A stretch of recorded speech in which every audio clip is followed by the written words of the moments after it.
Baik. Tadi kita baca Quran surah Al-Insan. Silahkan dibuka. Kita akan tadaburi seluruh ayatnya. Karena Al-Insan nih tidak banyak isinya sebenarnya. Poin-poin utamanya sederhana dalam. Ketika Allah kasih nama surah ini surah Al-Insan, manusia, maka di dalam surah ini sebenarnya banyak bentuk introspeksi diri. Surah ini harus menjadi cermin, ngaca gitu loh. Kan sering kita bilang ngaca dong lo ngaca dong, kayak gitu. Ngacanya bukan pakai cermin, ngacanya pakai surah ini. Karena di dalam Quran surah Al-Insan ini Allah gambarkan kehidupan manusia. Dari dia bukan apa-apa, tak punya nama, sampai nanti di akhirat pilihannya neraka atau surga. Kita baca. Bismillahirrahmanirrahim. Kita baca artinya saja. Bukankah pernah datang kepada manusia waktu dari masa yang ketika itu belum merupakan sesuatu yang dapat disebut. Bukankah dulu kita bukan apa-apa. Kita tak punya tangan, tak punya mata, tak punya hati, tak punya kaki. Kita hanya setetes cairan hina. Yang Allah gambarkan di ayat berikutnya. Sungguh kami telah menciptakan manusia dari setetes mani yang bercampur. Hina. Keluar dari lubang yang hina. Tapi jangan sampai bersikap emas. Kita nih hina, bukan apa-apa. Yang kami hendak mengujinya dengan perintah dan larangan. Berarti ketika Allah ciptakan kita dari mani, ada dua hal yang akan menjadi ujian. Ada perintah yang harus diikuti dan ada larangan yang harus dihindari. Karena itu kami jadikan dia mendengar dan melihat. Maka untuk bisa mengikuti dan menghindari itu, mengikuti perintah dan menghindari larangan, Allah kasih kita indera.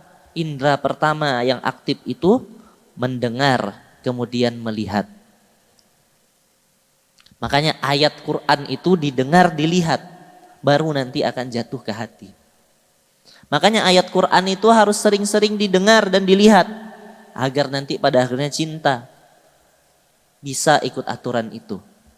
Nah, sungguh kami telah menunjukkan kepadanya jalan yang lurus. Dan yang ada yang bersyukur, ada pula yang kufur. Manusia sudah dikasihkan peringatan, sudah dikasihkan petunjuk, sudah dikasihkan perintah. Perintah inilah jalan yang lurus. Di situ juga ada larangan. Jangan sampai belok kata Allah. Tapi dari semua yang udah Allah kasihkan, fasilitas kebaikan menuju surga. Surga ini fasilitasnya udah jelas dah. Tapi kata Allah, ada yang bersyukur, ada yang kufur. Ada yang sudah difasilitasi untuk dekat dengan Quran, tapi dia tak mau dekat dengan Quran. Ada yang sudah difasilitasi dekat dengan masjid, tapi dia memilih keluar dari yang dekat dengan masjid. Ada yang sudah difasilitasi, dikasih SOP ketaatan, kemarin kita bahas. Tapi dia tidak mau taat. Jalan surga itu jelas. Jalan surga itu jelas. Tapi kadang kita yang enggak sadar. Allah kasih jalan dekat dengan Quran, kita yang kufur. Allah kasih jalan dekat dengan masjid, kita yang kufur. Allah kasih jalan beramal, fasilitas amal soleh lengkap, kita yang enggak bersyukur. Allah kasih SOP ketaatan. Dah dibuatkan SOP ketaatan, dah dibuat rules ketaatan, dah dibuatkan fasilitas taat di sini, tapi kita yang tidak mau bersyukur. Begitulah manusia, kata Allah. Ada yang bersyukur, ada yang kufur. Nah ya, sungguh kami telah menyediakan bagi orang-orang kafir, bagi orang-orang yang kufur, apa yang Allah sediakan? Rantai belenggu dan neraka yang menyala-nyala. Bagi yang bersyukur aman, tapi bagi yang kufur ada rantai, ada belenggu. Bayangkan, di rantai, di belenggu. Tahu belenggu? Gimana ya di belenggu ya? Oh, yang gini, apalah bandi. Yang dibelenggu dan dirantai, di neraka yang menyala-nyala. Gak bisa lari. Dirantai, api di bawah, meronta-ronta. Ibarat gini loh, ibarat gini. Ada dua orang yang meragang. Bahasa Sambas. Apa bahasa Indonesianya meragang? Nahan. Nah, yang pokoknya gitulah. Seorang nahan badan, seorang nahan kaki. Habis itu ada satu orang lagi gelitik kita. Tik tik tik tik tik tik tik tik. Meronta-ronta kan? Meronta-ronta. Bisa lari? Enggak bisa lari. Misal Yusuf yang kecil ditahan oleh Ustadz Abdullah sama Amin. Nah, datanglah hakim gelitik-gelitik si siapa? Yusuf. Tik tik tik tik tik tik menangis-nangis deh digelitik. Enggak bisa keluar. Itu aja ada tersiksa. Apalagi Allah belenggu, Allah rantai, di bawahnya ada api neraka. Ya? Dan tidak bisa apa-apa, saking beratnya tuh. Sungguh orang-orang yang berbuat kebajikan akan minum dari gelas yang berisi minuman yang campurannya adalah air kafur. Apa itu air kafur? Nanti pembahasannya. Orang-orang yang nanti berbuat kebaikan, Allah kasih hidangan luar biasa di surga. Orang kafir, orang kufur dapat belenggu dan rantai di neraka. Orang yang bersyukur dapat hidangan di surga. Oke. Orang-orang yang berbuat kebajikan, kata Allah. Ayat 10-nya lihat. Ayat 10, mohon maaf. Ayat 10 lah ya. Ayat 6. Ayat 6-nya. Ayat 6-nya lihat. Yaitu mata air dalam surga yang diminum oleh hamba-hamba Allah dan mereka dapat memancarkannya dengan sebaik-baiknya. Apa amalan mereka? Ayat 7.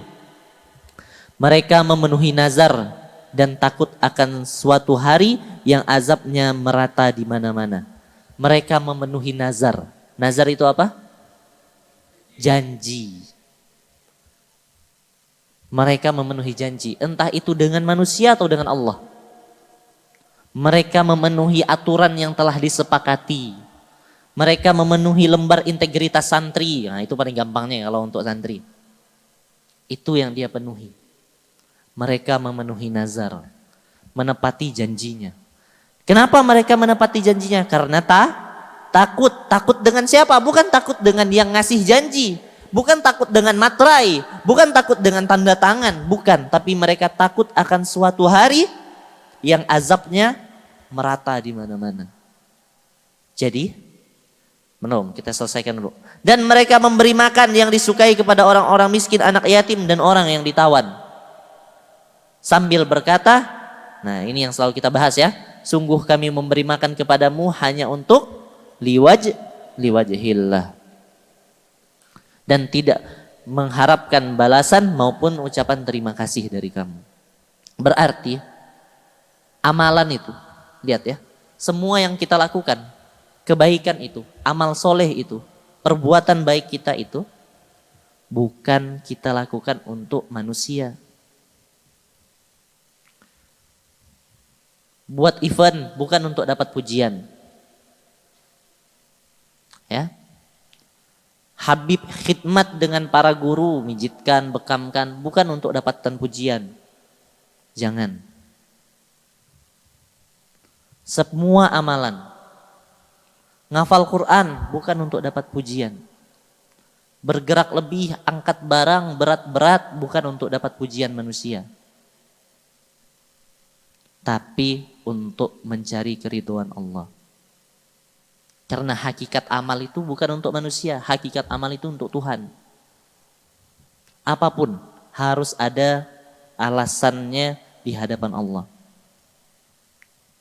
Maka hakikat amal tadi mencari keridhaan Allah dan mendekatkan diri kepada Allah. Tapi kalau amalan itu hanya mendekatkan diri pada manusia, salah.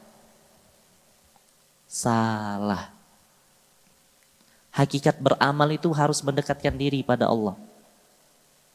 Berbuat banyak untuk naik jabatan, salah. Berbuat banyak untuk naik tingkat, naik level, salah. Berbuat banyak untuk dipuji dan dianggap keren, salah. Berbuat banyak karena mau berbuat banyak, salah. Berbuat banyak cuman karena gabut, salah. Berbuat banyak itu harus untuk mendekatkan diri kepada Allah. Apapun amalannya. Contoh, amalan yang kita lakukan. Pagi tahajud, subuh tahajud. Maka tahajud tuh untuk taqarrub ilallah. Bahasa ulamanya gitu. Taqarrub ilallah, mendekat kepada Allah. Kajian satu doa, bukan untuk nyatat. Nyatat tuh cuman SOP yang saya buat untuk antum biar belajar. Tapi alasan kenapa kita satu doa kajian subuh untuk mendekat kepada Allah. Baca Quran, ngafal untuk taqarrub ilallah. Berbuat banyak bikin event untuk taqarrub ilallah. Jangan sampai dalam aktivitas kita itu lalai kita dari ingat Allah. Kemarin setelah saya bahas tentang SOP pernikahan langsung ada yang konsultasi. Tidak perlu disebutkan namanya. Saya bahagia dengar itu walaupun saya ngakak. Tapi bahagia. Bahagia sekali. Ternyata sudah ada. Kita doakan lah mudah-mudahan ya. Muammar. Bukan muammar. Nah ya. Berarti dia langsung praktek. Nah termasuk itu. Kenapa ikut SOP yang dibuat? Taqarrub ilallah. Kenapa menikah? Taqarrub ilallah. Bukan taqarrub ilaiha. Atau ilaihu. Ilaihim. Ilaihi. Oh ilaiha. Ilaihu. Mana ada ilaihu. Bukan untuk mendekat kepadanya menikah. Tapi untuk mendekat kepada Allah. Maka yang nak konsultasi dengan saya harus punya alasan. Apa alasannya? Menikah. Kalau saya waktu itu ketika konsultasi dengan guru saya sebelum menikahi istri saya cuma bilang begini. Bukan cuma bilang, panjang saya bilang. Kenapa saya mau nikah? Satu, saya tidak bisa hidup sendiri. Banyak hal-hal yang sifatnya pribadi harus ada istri yang melakukan, kata saya. Kan tidak mungkin saya dipijit santri tiap malam. Kan tidak mungkin. Maka harus ada istri yang support. Saya tidak bisa kalau seandainya gini. Saya butuh partner gitu loh. Untuk menghandle santri akhwat ketika di Tasikmalaya waktu itu.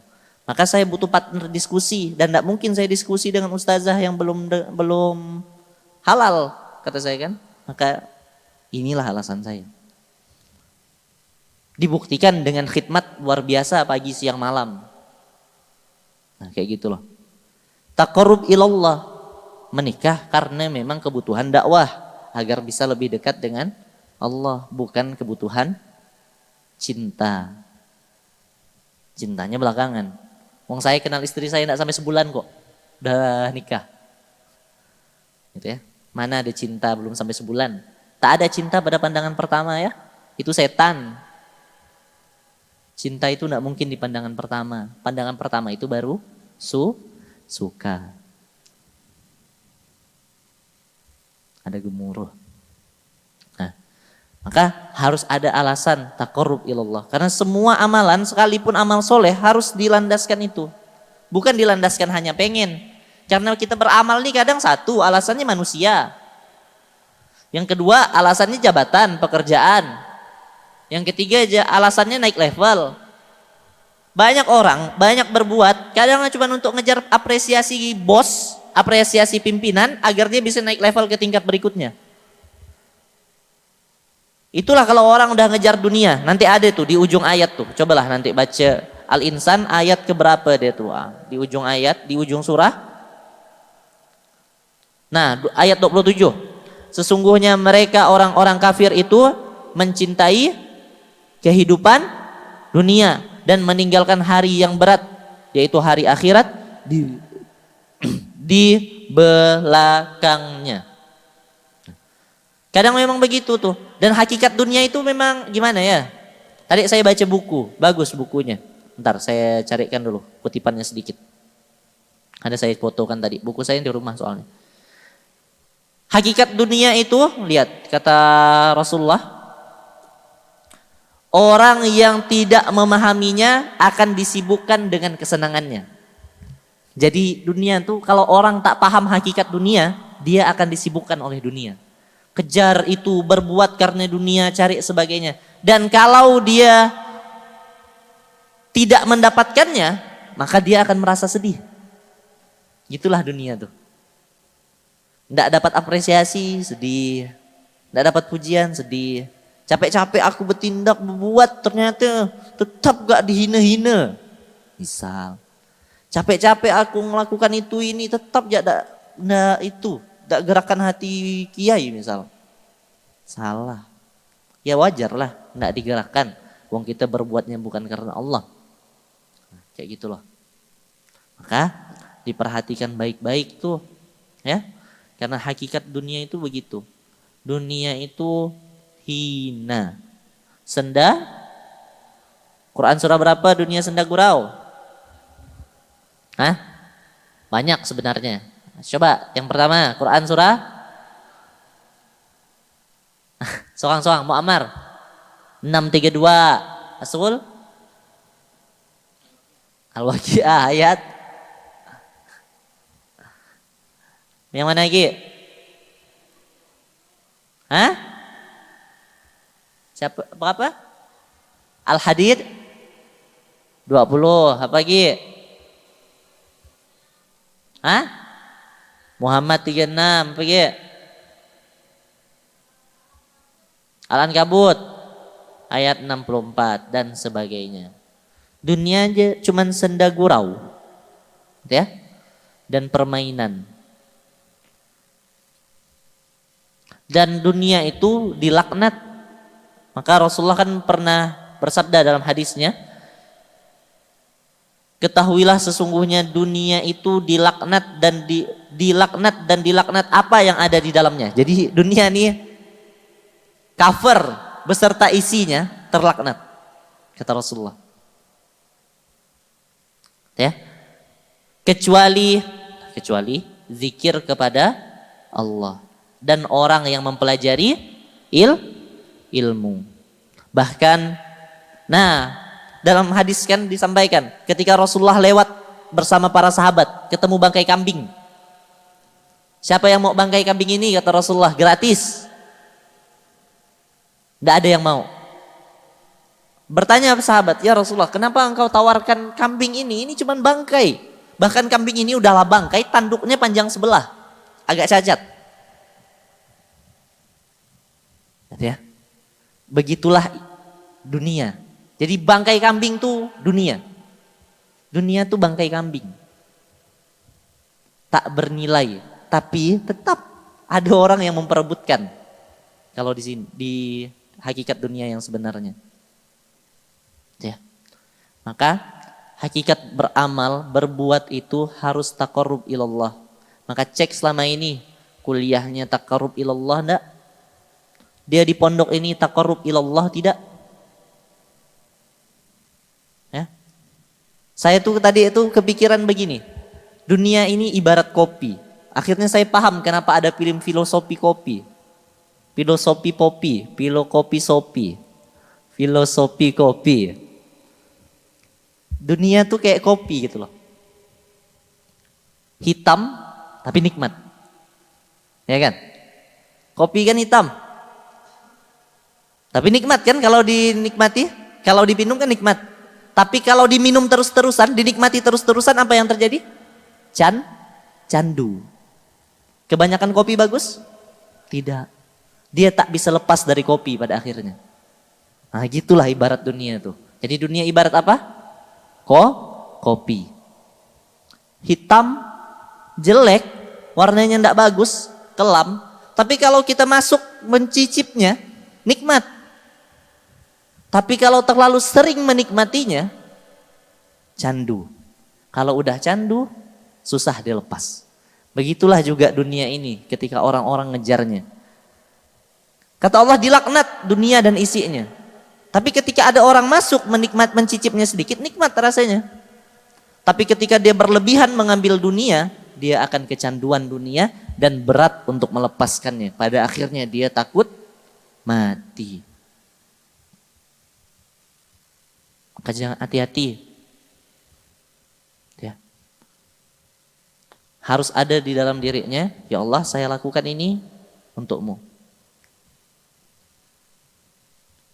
Jujur aja tadi maghrib itu saya kalau futur saya enggak galau. Kalau futur tuh saya cuman Oh bahaya, kayak gitu. Langsung sadar ini bahaya. Pokoknya ketika intensitas hati saya dengan dakwah udah mulai turun, saya udah mulai waspada dah tuh.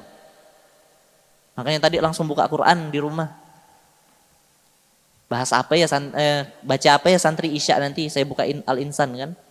Oh, habis itu saya cari hakikat dunia A'agim. Tadi buka ceramah A'agim bentar. Langsung lah satu kata A'agim yang membuat saya langsung sadar lagi. Hakikat kita beramal adalah untuk dekat dengan Allah. Oh, kata saya kan. Berarti bukan untuk gapai impian. Impian ini bonus. Kenapa dituliskan? Tidak apa-apa. Untuk motivasi. Tapi kalau tidak Allah kasih, ya udah jangan sedih. Allah lebih tahu yang terbaik kan? Quran surah berapa ayat berapa? Yang kita sangka baik ternyata buruk, yang kita sangka buruk ternyata baik. Kutiba alaikumul qitalu wa huwa kurhul lakum wa asa an takrahu syai'an wa huwa khairul lakum wa asa an tuhibbu syai'an wa huwa syarrul lakum wallahu ya'lamu wa antum la ta'lamun. Kadang apa yang kita rasa baik untuk impian kita ternyata Allah tidak ridho. Oh, dapat. Makanya hari Isya tadi langsung, powerful lagi. Ada lagi spirit saya. Kayak gitu. Futur saya enggak galau. Saya enggak suka galau. Bodoh orang galau tuh, mohon maaf. Aduh. Apalah kayak gitu tuh. Galau tuh pintu masuk setan. Jangan biasakan. Kalau udah sadar imannya turun, buka Quran. Cari. Buka ceramah. Saya buka ceramah Agim dan saya buka satu buku saya. Karangan Syekh Nawawi Al-Bantani, Naisahul Ibad kan namanya itu. Nasihat orang-orang solih. Saya buka itu, langsung terbuka halaman 84. Hakikat dunia. Tadi yang saya bacakan 2 butir itu. Kalau orang tidak tahu dunia, dia akan ngejar.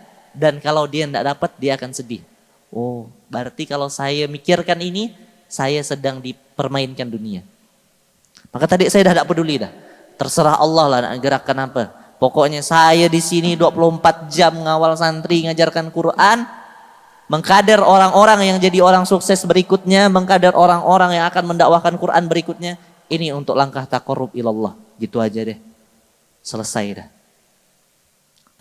Pesan saya begitu. Setiap apapun yang kita lakukan, taqarrub ilallah. Ikut SOP yang sudah Ustadz Farid buat, ya udah, taqarrub ilallah. Untuk memudahkan, untuk mendekatkan. Baca Quran taqarrub ilallah, setoran taqarrub ilallah, tasmi taqarrub ilallah, belajar itu taqarrub ilallah, fundraising taqarrub ilallah. Semuanya taqarrub ilallah, mendekatkan diri, beramal, mencari keridhaan Allah. Bukan untuk manusia. Intinya kalau tidak dapat apresiasi jangan lemah. Kalau dapat apresiasi jangan terbang. Itu ya. Karena yang megang semuanya Allah. Ya.